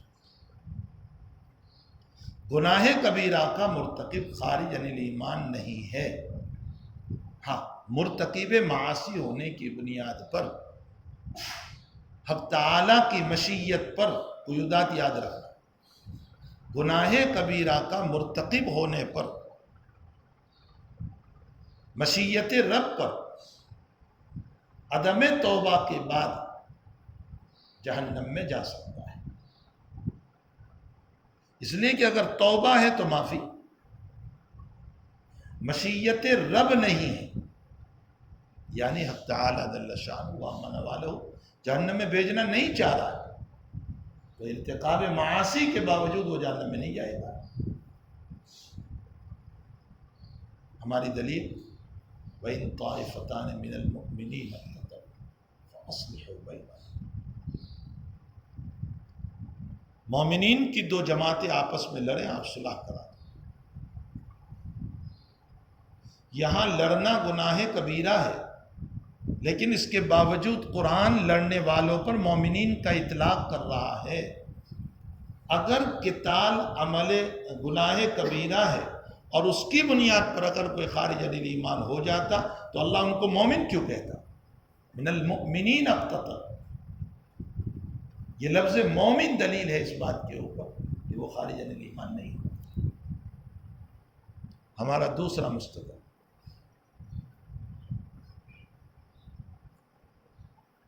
کسی نے کسی کو عمدن قتل کر دیا،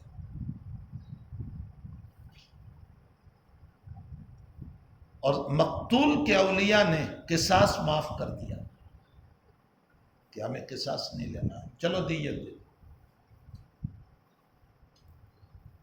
اور دیت میں بھی کچھ معافی کر دی، تو قرآن کریم اس پر اطلاق کرتا ہے فمن عفی لہ من اخیہ شیء فاتباع بالمعروف،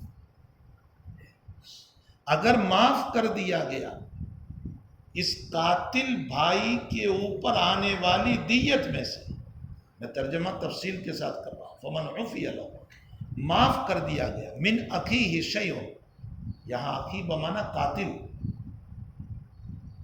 اس قاتل بھائی کے اوپر آنے والی دیت میں سے شیء تھوڑا، فاتباع بالمعروف، تو معروف طریق پر ادا کر دینا ہے، اب تال متول نہیں کرنا ہے، سمجھ میں آیا؟ یہاں قاتل کو بھائی کہا گیا جبکہ اس نے قتل کا ارتکاب کیا، گناہ کبیرہ کیا، اور گناہ کبیرہ کی بنیاد پر خارج عن ایمان ہے، تو پھر مقتول تو مومن تھا، قاتل اس کا بھائی کیسے ہوا؟ یہ تو کافر ہو گیا تمہاری تقریر پر، جبکہ المؤمن اخو المؤمن، مومن مومن کا بھائی ہے، تو قاتل پر باوجود ارتکاب قتل کے قرآن کریم کا اخیہ کا لفظ بولنا یا اخیل مقتول کا لفظ بولنا دلیل ہے اس بات کے اوپر کہ گناہ کبیرہ کا مرتکب خارج عن ایمان نہیں ہوتا۔ تو سمجھ میں آیا؟ مسلم شریف میں آپ ایک روایت پڑھو گے، ایک صحابی رضی اللہ تعالیٰ حضور پاک صلی اللہ علیہ وسلم کے پاس آئے، کتاب الایمان میں روایت ہے، جہاں امام مسلم نے باب قائم کیا ہے کہ میں اس لیے امام مسلم کہتا ہوں کہ قول یہی ہے کہ امام مسلم کے ابواب ہیں جو مسلم کے مقدمے میں آپ کو بتاؤں گا، اگرچہ عام مشہور یہ ہے کہ امام نووی کے، لیکن حقیقت یہ ہے کہ امام مسلم کے، البتہ امام مسلم میں چھوٹے چھوٹے ابواب کی اہمیت نہیں رکھی، تو امام مسلم رحمۃ اللہ علیہ نے یا امام نووی نے وہاں باب قائم فرمایا ہے کہ خودکشی کرنے والے کے لیے دعا کی جا سکتی، دعائے مغفرت جو ہیں وہ کی جا سکتی۔ پھر ایک بات یاد رکھو، دعا کے لیے عربی میں صلاۃ ہے، صلاۃ کا اطلاق نماز پر بھی ہوتا ہے، صلاۃ کا اطلاق دعا پر بھی ہوتا ہے۔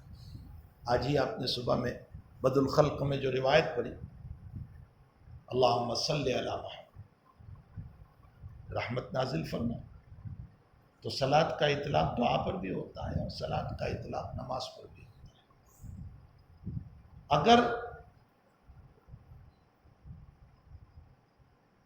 صلاۃ بصیلہ اعلیٰ استعمال ہو تو اور معنی،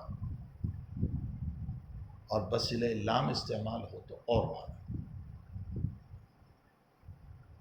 لیکن اسی کا ترجمہ دعا میں لے جاؤ تو بھی صلات کے اعتبار سے معنی میں فرق پڑ جاتا ہے۔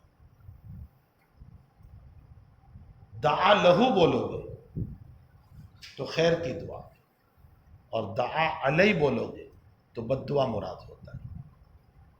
خیر یہ ضمناً ایک بات یاد آ گئی، میں یہ کہہ رہا تھا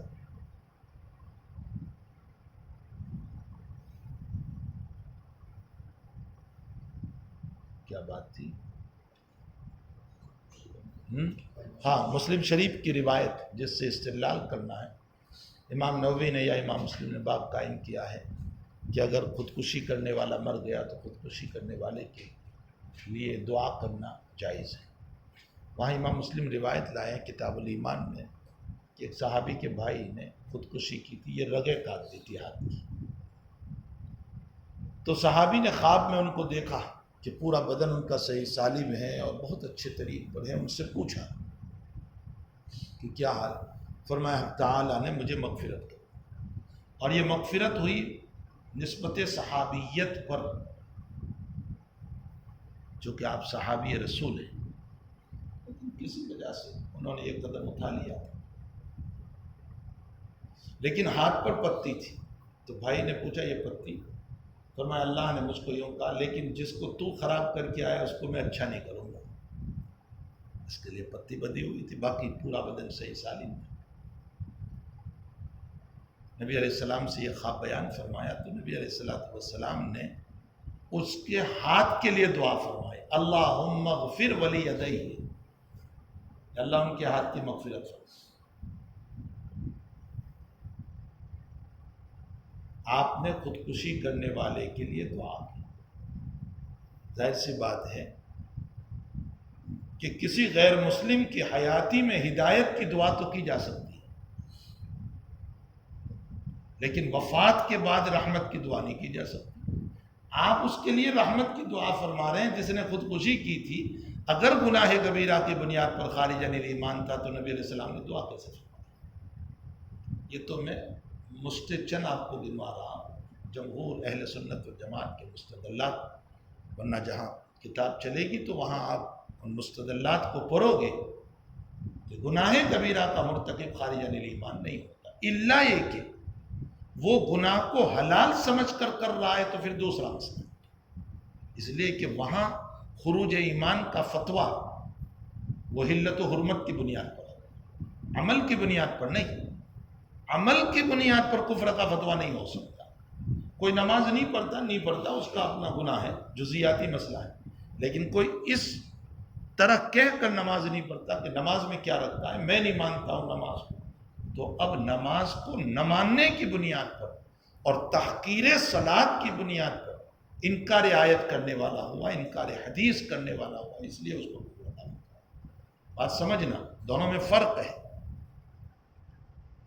اس روایت سے یہ بھی پتہ چلا، جو بھی میں نے مسلم شریف کی روایت پیش کی، کہ کسی کے خاص عضو کے لیے بھی دعا کی جا سکتی، ذات کے لیے تو دعا کر ہی سکتے، لیکن عضو کے لیے بھی دعا کی جائے، اللہ ان کے سر میں درد ہے اچھا کر دے، اللہ ان کا پاؤں ٹوٹ گیا اچھا کر دے، تو دعا کی جا سکتی ہے۔ اسے معلوم ہوا کہ خودکشی کرنے والے کے لیے بھی بشرطے کہ وہ مسلمان ہو دعا کی جا سکتی ہے۔ میں ایک مرتبہ سورت، ہمارے ملنے والے بڑے اچھے آدمی تھے، نیک صالح آدمی تھے، دیندار آدمی تھے، حسن اخلاق والے تھے، لیکن بس کیا معلوم کیا مسئلہ ان کا ہوا۔ ان کی بیوی ہاسپٹل میں تھی، بیمار تھی، اور ان کی بچی ماں کے ساتھ تھی ہاسپٹل، یہ اکیلے تھے گھر میں۔ کبھی کبھی اکیلے ہوتے شیطان سوار ہو جاتا ہے، تخیلات میں ڈالتا ہے، گندے خیالات میں ڈالتا ہے، کبھی معاصی میں مبتلا کرتا ہے، کبھی غصہ دلاتا ہے، کبھی کیا کرتا ہے۔ یہ اکیلے تھے گھر میں، اللہ عالم کیا ہوا، انہوں نے گلے میں پھانسا لے لیا۔ صبح 5 بجے جب ان کی بیٹی گھر پہ آئی تو دیکھا کہ باپ لٹک رہا ہے، تو جلدی اڑوس پڑوس والوں کو بلایا، ان کو اتارا گیا، وہ تو مر چکے تھے۔ دوسرے دن جمعہ تھا، جس دن یہ واقعہ پیش آیا اسی دن صبح جمعہ تھا، اور میرا وہاں بیان تھا جمعہ میں کسی مسجد میں۔ مجھے بتایا گیا کہ فلاں صاحب، اور وہ پابندی سے منگل کو درس حدیث میں آتے تھے، پابندی کے ساتھ وہ آتے تھے، مجھ سے تعلق تھا ان کو۔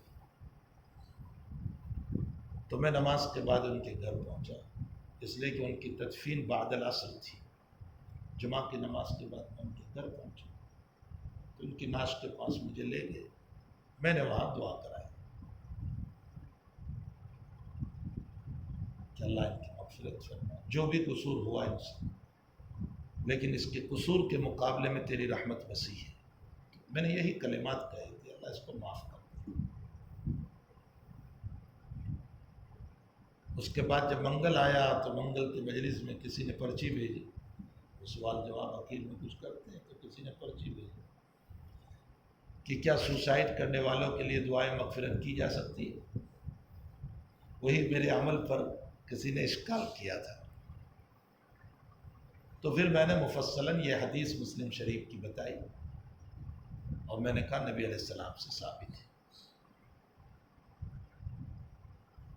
اور جن روایتوں میں یہ آیا کہ نبی علیہ السلام نے منع فرمایا، وہ اس عمل کی قباحت بتانے کے لیے، یہ عمل برا ہے۔ یہ ایسی ہی مثال ہے جیسا کہ ابتداء نبی علیہ السلام جب مقروض مرتا تھا تو جنازے کی نماز حضرت نہیں پڑھتے تھے، پوچھتے تھے اس پر قرض ہے کہاں، تو حضرت فرماتے تھے صلو علیہ، تم پڑھ لو، میں نہیں پڑھتا۔ لیکن فتوحات جب اسلام کو ہو گئی تو فتوحات اسلام کے بعد نبی علیہ السلام نے فرمایا اس پر قرضہ ہے، میں ادا کروں گا، اگر یہ مال چھوڑ کر گیا اس کے ورثہ کا، اور قرضہ ہے تو میں ادا کروں گا، اور حضرت نماز پڑھاتے تھے۔ بعض مرتبہ بعض صحابہ ذمہ لے لیتے تھے، جیسے ایک روایت میں ہے کہ سعد بن ابی وقاص نے لے لیا تو حضرت نے نماز پڑھائی۔ تو جہاں ابتداء نماز نہیں پڑھائی وہ اس عمل کی قباحت کے لیے کہ بھئی قرضے نہ لیا کرو اپنے سر کے اوپر، یہ بہت بری چیز ہے۔ اسی لیے آپ بخاری میں پڑھو گے نبی اکرم صلی اللہ علیہ وسلم نے ایک دعا فرمائی، اللہم انی اعوذ بک من المعثم والمغرم، یا اللہ میں گناہوں کے بوجھ سے پناہ چاہتا ہوں اور قرض کے بوجھ سے پناہ چاہتا ہوں۔ صحابہ پوچھتے ہیں کہ حضرت گناہوں کا بوجھ تو سمجھ میں آتا ہے، لیکن یہ اگرم بگرم ہماری سمجھ میں نہیں آتا کہ یہ مغرم کا بوجھ کیسا ہوتا ہے۔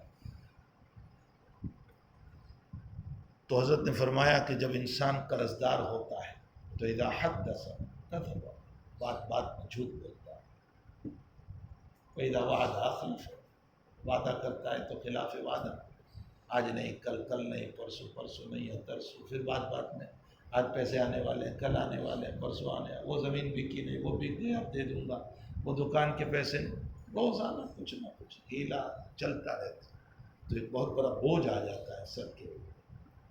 اسی لیے کہا القرض مقراض المحبت، قرض جو ہے نا وہ محبت کو کاٹنے والی کینچی ہے۔ تو حضرت نے قرض کے بوجھ سے پناہ چاہا۔ بہت سارے طلباء بھی خواہ مخواہ کا قرض کیا کرتے ہیں، ہوٹلوں میں کھاتے رہتے ہیں، قرض کرتے رہتے ہیں۔ بھائی نہیں ہے تو مدرسے ہی کی دار روتی پر اکتفا کر لو، مدرسے ہی کی دار روتی پر۔ یہاں ایک طالب علم تھا چند سال قبل، اتنا قرضہ ہو گیا کہ لوگ طلباء نے اس کو پیٹا اور مدرسہ چھوڑ دینا پڑا، اس کو بھاگ جانا پڑا یہاں سے اس کو۔ تو خواہ اپنے ذمے اتنا قرض لیتے کیوں؟ بھلا طالب علم تجھے کون سا بزنس کرنا تھا، دکان چلانا تھا، کہ تو اپنے سر پہ اتنا بڑا قرض لے رہا ہے؟ یہ بہت بری چیز ہے۔ کھانے پینے کے باب میں اپنے آپ کو مقروض نہیں بنانا چاہیے۔ مدرسے کی دال روٹی کھا لو، اسی پر اکتفا کر لو، اسی سے اپنا پیٹ بھر لو، لیکن قرض کے بوجھ میں نہ پڑو، اس لیے کہ ہماری چادر اتنی وسیع نہیں ہوتی ہے کہ ہم قرض کو ادا کر سکیں۔ طلباء کیا، ویسے بھی ہمیں اپنا معمول بنانا چاہیے کہ اپنی زندگی میں اپنی بساط کے مطابق خرچ کرو۔ کسی کے بنگلے کو دیکھ کر اپنا جھونپڑا نہ توڑو، یہ خوب یاد رکھو۔ کسی کے بنگلے کو دیکھ کر اپنا جھونپڑا نہ توڑو، کسی کے شاہی دسترخوان کو دیکھ کر اپنی دار روتی کی توہین نہ کرو۔ ہر کسی ہمیں جو میسر ہے اللہ کا دیا ہوا ہے، اسی پر اپنا پیٹ بھر لو۔ خواہ مخواہ قرض کے اندر مبتلا ہونا اور بلا وجہ کے رسوائیاں، ذلتیاں، کسی کا مار، کسی کی گالیاں، اس لیے کہ انسان کی عزت کو قرض پامال کر دیتا ہے، حلال کر دیتا ہے، اس کی ذلتی کو۔ خود صاحب شریعت علیہ صاحب صلاۃ والسلام نے یہودی سے قرض لیا، کتاب المغازی میں آپ روایت پڑھو گے، حالانکہ ابھی تو دن باقی تھے، لیکن وہ آ گیا مانگنے کے لیے، لا، اور برا بھلا کہنے لگا۔ صحابہ نے فرمایا حضرت اس کی پٹائی کریں، فرمایا نہیں، ان لصاحب الحق مقال، اس کا حق باقی ہے، اس کو بولنے کا حق ہے، بولنے دو اس کو۔ تو ہم ہمارے بے عزتیوں کے مسائل ہوتے ہیں، ہماری عزت پامال ہوتی ہے، اس لیے بلا وجہ کے قرض کے مسائل نہیں کرنے چاہیے۔ تو خیر، جہاں روایت میں یہ آیا کہ نبی علیہ السلام نے نماز نہیں پڑھائی جو قرض میں گیا، وہ اس مسئلے کی اہمیت بتانے کے لیے بھئی تم اپنے سروں پر بوجھ لے کر نہ جاؤ. باقی بعد میں حضرت سے ثابت ہے کہ آپ نے نماز پڑھائی. تو جن روایتوں میں یہ ہیں کہ خودکشی کرنے والے کی نماز نبی علیہ السلام نے نہیں پڑھائی، وہ اس عمل کی قباحت کے لیے. باقی دعا کرنا نبی اکرم صلی اللہ علیہ وسلم سے ثابت ہے، اس کا انکار نہیں کیا جا سکتا. بہرحال کسی صاحب نے پرچی بھیج دی تھی کہ بولا اس لیے عوام الناس میں یہی ہے کہ خودکشی کرنے والے کی دعائیں مغفرت نہیں کی جاتی، نہیں کرنا چاہیے. یہ عوام الناس میں ہے. بلکہ علماء بھی بعض یہ کہہ دیتے ہیں کہ وہ تو خودکشی کر کے مرا ہے. تو معتزلہ یہ کہتے ہیں کہ ایمان نام ہے تصدیق قلبی، اقرار باللسان اور اعمال بالجوارح لازم. اگر اعمال کو ترک کیا تو خارج عن ایمان ہو جائے. ان کے دلائل بھی میں نے پیش کیے، ان کا جواب بھی میں نے پیش کر دیا. اس کے بعد آئیے حضرات احناف اور متکلمین. احناف و متکلمین یہ کہتے ہیں کہ ایمان نام ہے التصدیق بالقلب والاقرار باللسان.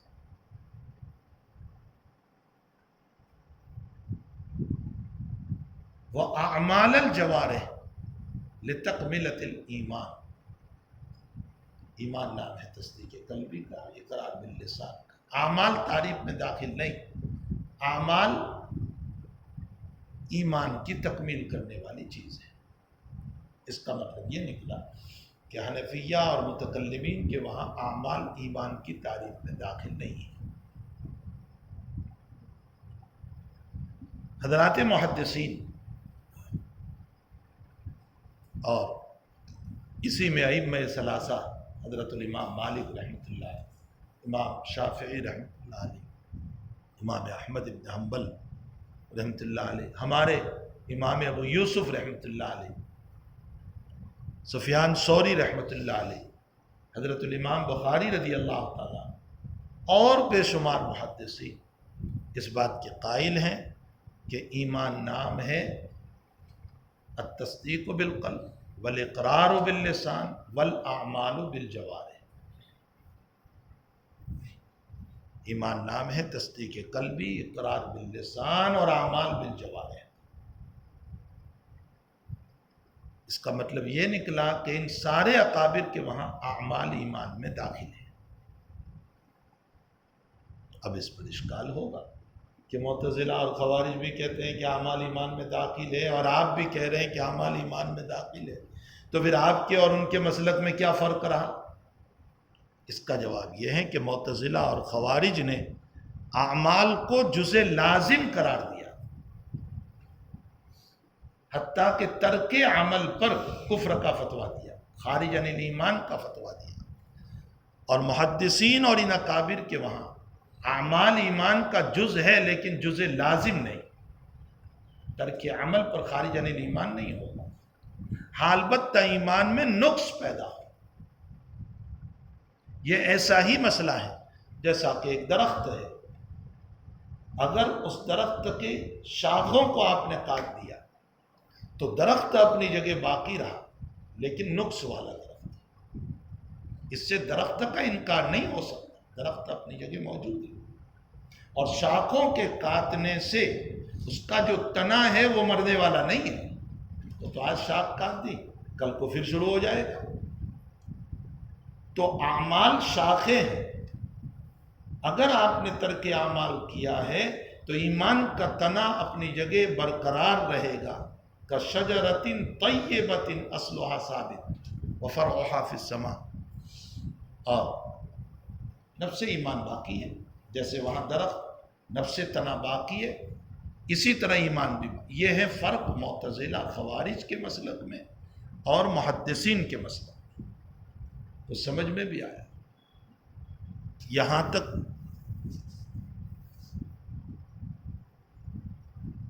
جو ہے مختلف جماعتوں کی، مختلف فرقوں کی ایمان کے باب میں تعریف. اب اس کے بعد ہم نے ان سب کے تو دلائل دے دی، جہمیہ کے، کرامیہ کے، مرجیہ کے، معتزلہ کے، روافض کے. اب اخیر میں اختلاف چلے گا خود اہل سنت والجماعت کا آپس میں۔ محدثین اور ائمہ ثلاثہ وغیرہ فرماتے ہیں کہ اعمال ایمان کا جز ہے، اگرچہ جز لازم نہیں، اور احناف اور متکلمین فرماتے ہیں کہ اعمال ایمان کا جز نہیں ہے بلکہ تکمیلۃ الایمان ہے۔ تو بدیہی بات ہے کہ اب دونوں کے دلائل کی ضرورت رہے گی۔ محدثین نے جو دلائل پیش کیے ہیں وہ امام بخاری کی کتاب الایمان بڑی بڑی ہے، بنی الاسلام علی خمس، ابھی اسی باب میں پہلا ہی جو باب ہے اس میں روایت آ رہی ہے عبداللہ ابن عمر رضی اللہ تعالیٰ عنہ، بنی الاسلام علی خمس، شہادت اللہ الہ الا اللہ وان محمد الرسول اللہ واقام الصلاۃ وایتاء الزکوٰۃ۔ دیکھو اسلام کی بنیاد میں شہادت اللہ الہ الا اللہ بھی بیان فرما رہے، اور اقامت صلاۃ، ایتاء زکوٰۃ، یہ اعمال ہے اس کو بھی ذکر کر رہے ہیں، معلوم ہوتا ہے اعمال ایمان کا جز ہے۔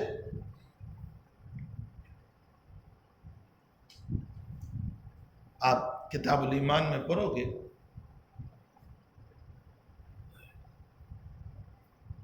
وفد عبد القیس کی جب آمد ہوئی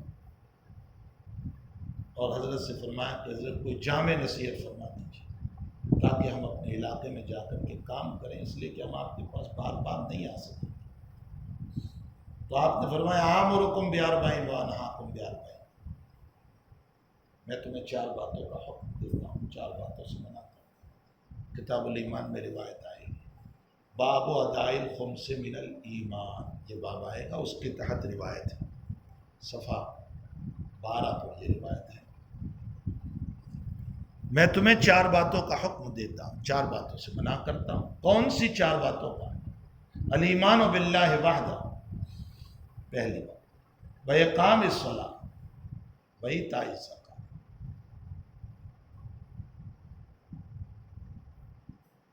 اور اس کے بعد روزوں کا بیان، حج کا بیان، ہاں حج بعض روایتوں میں بعض میں نہیں ہے، وَأَن تُعْطُوا مِنَ الْمَغْنَمِ الْخُمْسِ، مال غنیمت میں سے خمس ادا کرو۔ یہاں آپ صلی اللہ علیہ وسلم نے فرمایا کہ میں تمہیں 4 باتوں کا حکم دیتا ہوں، پھر اس کے بعد ارشاد فرمایا الایمان باللہ وحدہ، ایمان ایک اللہ۔ پھر آپ نے فرمایا حل تدرون مل ایمان باللہ وحدہ، جانتے ہو ایمان باللہ وحدہ کیا ہے؟ آپ نے فرمایا اقام الصلاۃ ایتاء الزکوٰۃ۔ دیکھو ایمان کی تعریف میں اعمال ذکر فرمایا، ایمان کی تعریف میں آپ نے اعمال کو ذکر فرمایا، یہ دلیل ہے کہ اعمال ایمان کا جز ہے، ورنہ تو پھر اعمال کو لانے کی ضرورت کیا تھی ایمان کی تعریف۔ اسی طرح آپ نے فرمایا من الایمان المسلم من سلم المسلمون من لسانہ و یدہ، یہ ایمان کا شعبہ ہے۔ ایک روایت میں آپ نے فرمایا الایمان بضع و سبعون شعبہ، 70 سے زائد شعبہ، اعلیٰ کلمۃ لا الہ الا اللہ، ایمان آ گیا۔ الایمان بضع و سبعون شعبہ، ایمان کے 70 سے زائد شعبے، اعلیٰ کلمۃ لا الہ الا اللہ وادناها اماطۃ الاذى عن الطریق، راستے سے تکلیف دہ چیز کو ہٹانا، یہ عمل ہے کہ نہیں؟ ایمان کی تعریف میں عمل بیان کیا، والحیاء شعبۃ من الایمان، اسی روایت میں۔ تو اعلیٰ لا الہ الا اللہ یہ ایمان ہوا، اماطۃ الاذى عن الطریق یہ بھی ایمان ہوا۔ اعمال پر ایمان کا اطلاق کیا نبی اکرم صلی اللہ علیہ وسلم نے، رواہ مسلم، یہ مسلم شریف کی روایت ہے، بخاری کی نہیں ہے۔ بخاری میں الایمان بضع و ستون شعبہ، یہ بخاری کی جو روایت میں نے پیش کی بضع و سبعون شعبہ، اور اس میں ہے اماطۃ الاذى عن الطریق، یہاں عمل پر ایمان کا اطلاق کیا، معلوم ہوتا ہے اعمال ایمان کا جز ہے۔ یہ سارے مستدلات محدثین کی دلیل ہے اس بات کے اوپر کہ اعمال ایمان کا جز ہے۔ حضرات حنفیہ فرماتے ہیں کہ اعمال ایمان کا جز نہیں ہے۔ ہماری سب سے پہلی دلیل تو یہ ہے کہ قرآن کریم میں اللہ جل شانہ نے اعمال کا عطف فرمایا ایمان پر، اور آپ جانتے ہیں کہ عطف مغایرت پر دلالت کرتا ہے. اعمال اور ہیں، ایمان اور ہے. ان الذین آمنوا وعملوا الصالحات، واو لائے، ان الذین آمنوا ایمان لایا، وعملوا الصالحات اور اعمال صالحات کی، سیجعل لهم الرحمن ودا. یہ عطف مغایرت پر دلالت کر رہا ہے، معلوم ہوتا ہے اعمال اور ایمان اور ہے. وہ سمجھ میں بھی آ رہا ہے. تو اعمال ایمان کا جز نہیں ہو سکتا.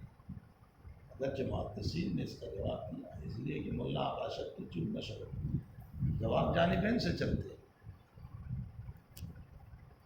محدثین کہتے ہیں کہ کبھی کبھی عطف مغایرت کے لیے نہیں بلکہ عطف الخاص سے علی العام کی قبیل سے ہوتا ہے. جیسے یرفع اللہ الذین آمنوا منکم، اللہ تعالیٰ ایمان والوں کے درجات کو بلند کرتا ہے. والذین اوتوا العلم، یہ اوتوا العلم ایمان والوں میں تھے، لیکن یہ تخصیص بعد التعمیم، یہ کسی خاص مقصد کے لیے لایا گیا، اور وہ مقصد ہے اہل علم کی فضیلت. تو اسی طرح اعمال صالحہ ایمان میں داخل ہے، لیکن اعمال صالحہ کی فضیلت کے لیے خاص طور پر ذکر کیا گیا. تو یہ مغایرت کہاں ہوئی؟ یہ جواب ان کی طرف سے. بہرحال حنفیہ نے ایک استدلال تو یہ کیا. دوسرا استدلال یہ ہے کہ اعمال کے لیے ایمان کو شرط قرار دیا، اور شرط مشروط سے خارج ہوتی. من یعمل من الصالحات وهو مؤمن فلنحیینہ حیاتا طیبہ. جس نے اعمال صالحہ کیا، شرط یہ ہے کہ اس کے پاس ایمان. تو ایمان شرط ہے، اعمال صالحہ مشروط ہے. اور ظاہر سی بات ہے کہ شرط جو ہے وہ مشروط سے خارج ہوتی ہے. ان جئتنی فاکرمتک، اگر میرے پاس آؤ گے تو میں اکرام کروں گا. مجیت اور ہے، اکرام اور ہے. موٹی سی مثال سے سمجھو. تو ایمان اور ہے، اعمال صالحہ اور ہے. یہ من یعمل من الصالحات وهو مؤمن سے سمجھ میں آ رہا ہے. ہمارا تیسرا استدلال یہ ہے کہ آپ حدیث جبریل کو دیکھ لو. جب سوال ہو رہا ہے مل ایمان، تو نبی علیہ الصلوۃ والسلام نے جواب جو دیے ہیں، اللہ پر ایمان، رسولوں پر ایمان، کتابوں پر ایمان. پھر سوال ہوا مل اسلام، اسلام کیا ہے؟ تو آپ صلی اللہ علیہ وسلم نے ارشاد فرمایا اقیم الصلاۃ وآتوا الزکاۃ وغیرہ. تو ایمان کی تعریف اور فرمائی، اسلام کی تعریف اور فرمائی. اگر اعمال ایمان میں داخل ہوتے تو پھر اسلام کی علیحدہ تعریف کرنے کی ضرورت کیا تھی؟ نمبر 4، حق تعالیٰ فرماتے ہیں کہ جب اعرابیوں نے یوں کہا قالت الاعراب آمنا قل لم تؤمنوا، فرمایا نہیں، ایمان نہیں لائے، ولکن قولوا اسلمنا. یعنی ظاہری فرما برداری تم کر رہے ہو، تو ظاہری فرما برداری پر ایمان کی نفی کر دی. یہ نفی دلیل ہے اس بات کی کہ ظاہری انقیاد اور فرما برداری جو اعمال کہے جاتے ہیں وہ اعمال عین ایمان نہیں ہو سکتے. بہت واضح دلیل ہے. تو سمجھ میں بھی آئے. جب انہوں نے کہا آمنا، تو اللہ نے فرمایا قل لم تؤمنوا ولکن قولوا اسلمنا. یہ ظاہری انقیاد ہے، فرما برداری ہے، ظاہری اعمال ہے. یہ ایمان نہیں ہو سکتا. ایمان تصدیق قلبی ہے. تو اعمال صالحہ پر باوجود کہ وہ اعمال صالحہ ہی تو کر رہے تھے، ایمان کی نفی کر دی. تو دونوں ایک کیسے ہو سکتے؟ حضرت انس رضی اللہ تعالیٰ عنہ کی روایت ابھی میں نے پیش کی، امام احمد بن حنبل نے نقل فرمایا الاسلام علانیہ والایمان فی القلب. اسلام ظاہر ہے اور ایمان قلب میں. یہ سارے مستدلات احناف کی، اور ان تمام مستدلات سے یہ ثابت ہوتا ہے کہ اعمال اور ہیں، ایمان کی تعریف میں داخل نہیں ہے. حقیقت یہ ہے دلائل کو ایک طرف رکھیں، ہم اس کا انکار نہیں کرتے۔ ایک بات اور سمجھ لیں اس سے پہلے کہ ہم نتیجے پر آئیں، کچھ لوگوں نے حنفیہ پر اشکال کر دیا کہ تم لوگ مرجیہ کا عقیدہ رکھتے، اسی لیے امام ابو حنیفہ کو بعض لوگوں نے مرجیہ کہا بھی ہے۔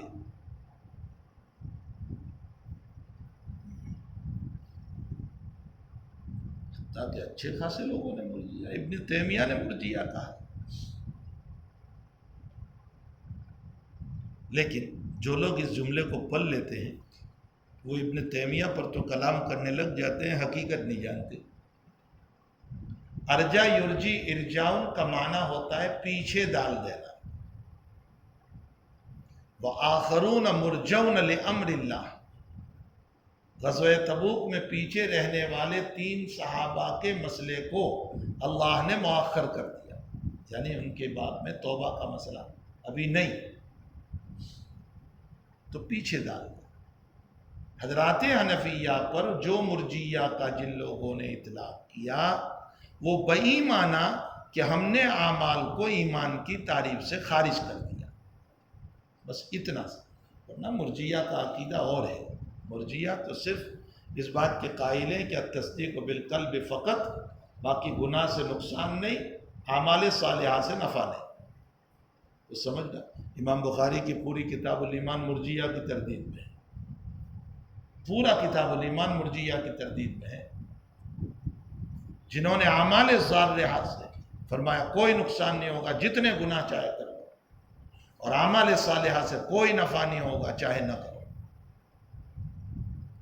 وہ مرجیہ اور ہے۔ امام ابو حنیفہ رحمۃ اللہ علیہ پر جن لوگوں نے ارجاء کا اطلاق کیا وہ معنی نہیں، اعمال کو ایمان میں داخل نہیں کیا، اس لیے مرجیہ کا۔ اگرچہ اس پر ہم یہ اشکال کر سکتے ہیں کہ پھر ائمہ ثلاثہ اور محدثین بھی معتزلہ اور خوارج ہیں، کہ معتزلہ اور خوارج نے اعمال کو ایمان میں داخل مانا، تم بھی داخل مان رہے ہو، تو تم بھی تو معتزلہ اور خوارج ہوئے۔ وہاں وہ بھی وہی فرق کریں گے کہ ان لوگوں نے جزء لازم مانا، ہم جزء لازم نہیں مانتے۔ وہ سمجھ میں آ رہا ہے۔ امام طحاوی رحمۃ اللہ علیہ نے حضرات حنفیہ کی ایمان کی تعریف کرتے ہوئے عقیدۃ الطحاویہ میں لکھا، التصدیق بالقلب والاقرار بالجنان،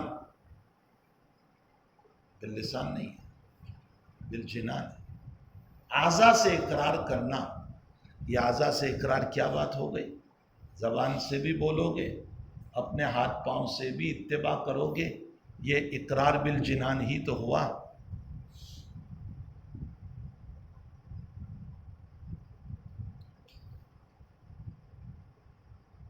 حقیقت یہ ہے کہ یہ ایک لفظی جھگڑا ہے، محدثین کا اور حنفیہ کا جو ہے وہ لفظی بحث ہے۔ احناف بھی کہتے ہیں کہ اعمال صرف ایمان کی تعریف میں داخل نہیں، باقی تکمیلۃ الایمان ضرور ہے۔ کوئی حنفی یہ کہتا ہے کہ نماز چھوڑ دو، روزہ چھوڑو، کوئی نہیں کہتا، سب کہتے ہیں گناہ ہوگا اس پر، سارے متکلمین کہتے ہیں کہ اس پر تمہاری پکڑ ہوگی۔ ابو حنیفہ کہتے ہیں کہ کوئی عمدن ترک کرتا ہے نماز کو جیل خانے میں ڈال دو جب تک کہ وہ توبہ نہ کرے۔ حنفیہ فرماتے ہیں ان کی شہادتوں پر غور کرو کہ ان کی شہادت قبول کی جائے یا نہیں۔ تو ہم نے بھی تو اعمال کو اتنا ہی محتم بالشان مانا ہے، صرف تعریف میں داخل نہیں مانا، باقی اعمال ہمارے وہاں بھی محتم بالشان ہے۔ اور حضرات محدثین نے اعمال کو ایمان کی تعریف میں داخل مانا ہے بحیثیت تکمیلۃ الایمان۔ تو تکمیلۃ الایمان ہم بھی کہہ رہے ہیں، تکمیلۃ الایمان وہ بھی کہہ رہے ہیں، وہ بھی یہ کہہ رہے ہیں کہ اعمال کے ترک پر ایمان تو رہے گا لیکن ناقص ہوگا، ہم بھی یہ کہہ رہے ہیں کہ اعمال کے ترک پر ایمان رہتا ہے لیکن وہ ناقص رہتا ہے۔ تو پھر کیا فرق ہوا دونوں میں؟ لفظی ہی تو اختلاف ہوا۔ تو پھر 1.5 گھنٹے سے میں بول رہا ہوں، نتیجہ یہی نکلا۔ حقیقت یہ ہے کہ یہ اختلاف کی بنیادی وجہ کیا ہوئی تھی، وہ سمجھو تو بات سمجھ میں آئے۔ امام ابو حنیفہ رحمۃ اللہ علیہ کا زمانہ وہ ہے کہ جو معتزلہ اور خوارج کا دور تھا، یعنی اس زمانے میں اعتزال اپنی شان پر تھا، حتیٰ کہ بادشاہ وقت بھی معتزلی ہوا۔ ظاہر سی بات ہے کہ ان لوگوں نے اعمال کو ایمان کا جزء لازم قرار دیا تھا، معتزلہ اور خوارج نے۔ اب اگر امام ابو حنیفہ بھی یہ تعریف کرتے کہ اعمال ایمان کا جزء ہے، چاہے لازم نہ ہو، یہ لازم عدم لزوم کی شرط تو غائب ہو جاتی۔